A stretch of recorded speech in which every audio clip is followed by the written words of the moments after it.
अस्सलाम वालेकुम रहमतुल्लाहि व बरकातुहू। परुन पे खैबर पख्तूनख्वा के چې کوم ماورای عدالت کوم د یو خواجه سرا معصوم خواجه سرا کوم بهیمانه قتل شوی زه په هغې باندې پر زور مذمت کوم او ګورنمنټ اف خیبر پختونخوا آی جي ته زه دا ریکویسټ کوم چې مهرباني وکړه د ماورای عدالت چې ستا کوم سټاف کوم لګیا دی بیا قتل کوي د ماشومانو قتل کوي او بیګناه قتل کوي او ماورای عدالت قتل کوي د دې روکتام وکړه او سختۍ سره په دې باندې کاربند شه چې ته د قوم د حفاظت لپاره ته د قوم د قتل لپاره نه جوړ شوی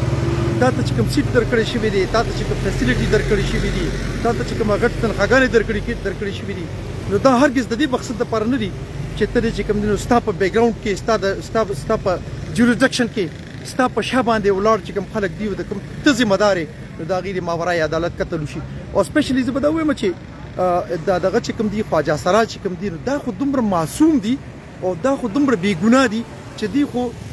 زما خیال چې زما په یاد کې نه راځي چې دی چې په لاس کې لرګي راغشتي او د یو شي خلاف دی احتجاج کړي پرامن احتجاج دی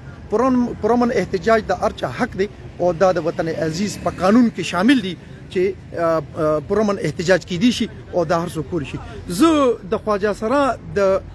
پرامن احتجاج او داغي خلاف چې کوم کاروایی شوې ده په هغې باندې پرزور مذمت کوم او زه ګورنمنټ ته دا اپیل کوم ریکویسټ کوم چې د دې چې کوم متعلقه چې کوم بندیان دي په دې کې انوالو د هغې خلاف د سخت ایکشن واخیستي شي او هغه د قوم ته وخیلی شي هغه د پدارو لګي هغه د قوم ته وخیلی شي چې د هغې خلاف څه کاروایی شوه اردو में मैं दो अल्फाज के साथ इस बात का अख्तिताम करने की कोशिश करता हूँ कि कल खैबर पख्तूनख्वा में मासूम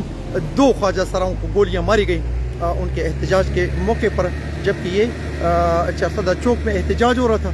2 ख्वाजा सरा जो हैं उनमें से एक जो है वो जख्मों की ताब न लाकर चल बसा और दूसरा मौत और ज़िंदगी के कश्मकश में